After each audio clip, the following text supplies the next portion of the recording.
afro. I want revenge.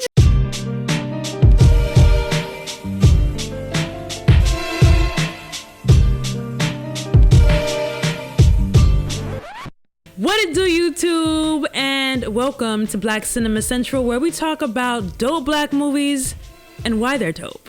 Today we have a showdown with two hilarious comedies I love and grew up on: Hollywood Shuffle versus I'm Gonna Get You Sucka. Yes, I'm so excited. I love these movies so much for a lot of the same reasons, but let's get into it. We're gonna start off with Hollywood Shuffle.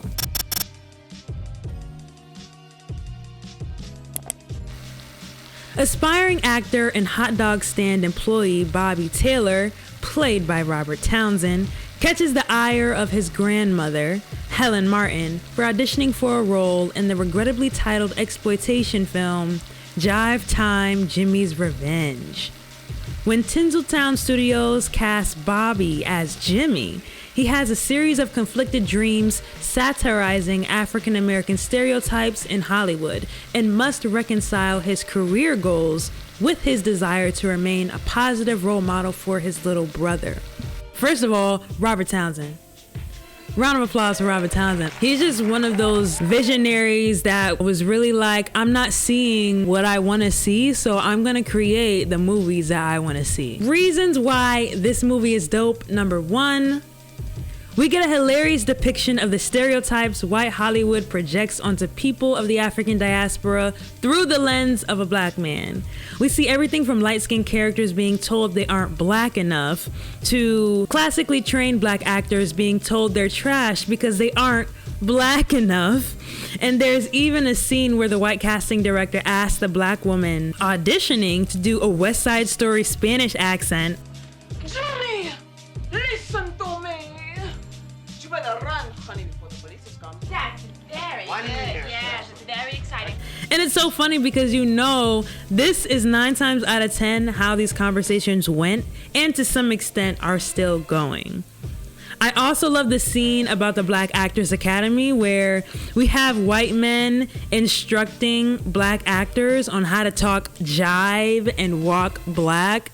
This is shit that I also assume happens in real life. Like, you have some type of consultant. The person who's consulting is just some white person that they found working for some shit they really probably don't know about and are just regurgitating stereotypes. Number two, we get references to black characters that initially paved the way for black actors on the screen.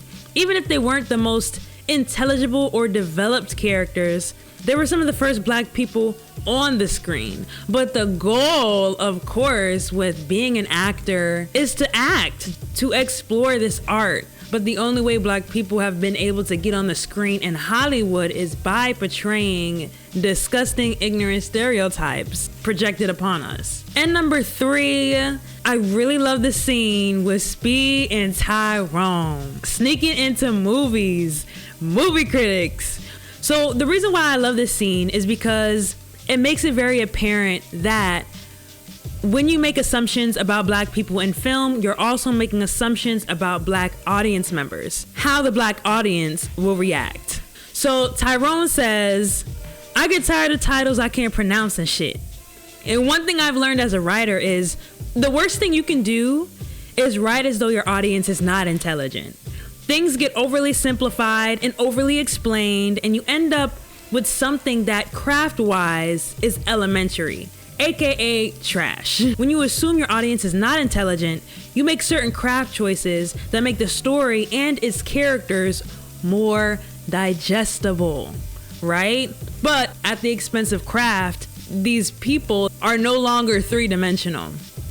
And then you end up throwing the same tropes in a story over and over and over and over again because you want to make some money. Speed and Tyrone are thinking about these movies. They are talking about believability and realism, but it's satire. So this is what we assume white executives think we're thinking when we watch a movie. Fun fact, they reviewed 3 different movies, and that's the most movies I've been able to see at a theater without getting caught. Yo, shout out to movie theaters, man. This pandemic, I miss going to the movies. And number 4, the black megastar prototype.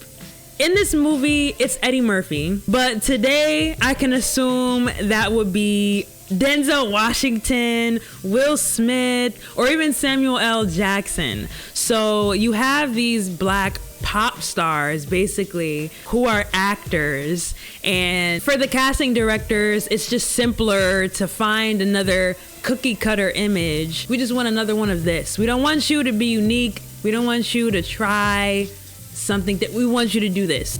Talk like Denzel Washington. Can you do that for us? 5, it be your own people. And what I mean by that is he's supported by family but also torn down by his coworkers.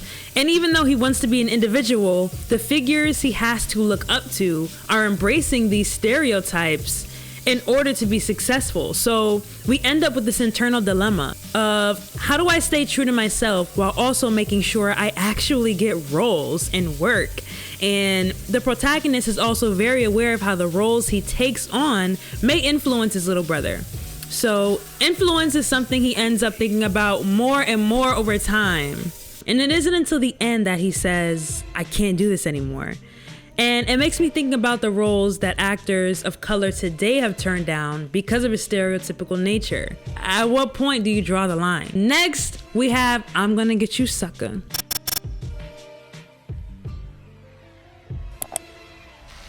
Jack Spade, played by Keenan Ivory Wayans, comes home to find his brother dead from a gold chain overdose.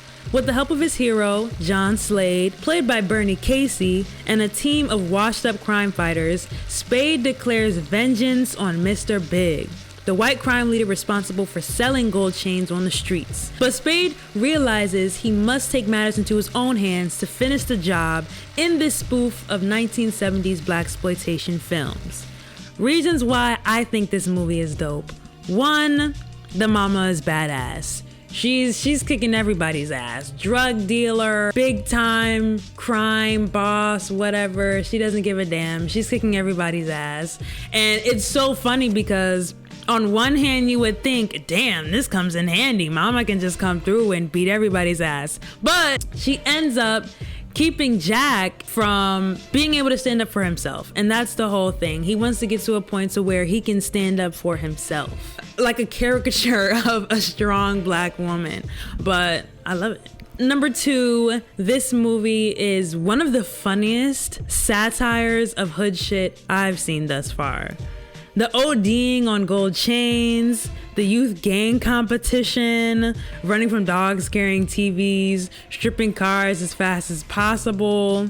The concepts that are created in this satire film are genius and hilarious. Also, we of course see appearances from iconic blaxploitation figures like Jim Brown and Isaac Hayes. The different ways in which we kind of see the tropes that were utilized in blaxploitation films, like the pimp character, have your own theme music, the black martial art character, like, you know, your Jim Kelly or your Bruce Leroy. But when it comes down to it, I have to say I prefer Hollywood Shuffle. More of an in-depth commentary on Hollywood and also how Hollywood thinks about the black audience through the perspective of an African-American man who wants to be an actor. What do you think about these two movies? Do you prefer I'm Gonna Get You Sucka? How did you feel about Hollywood Shuffle?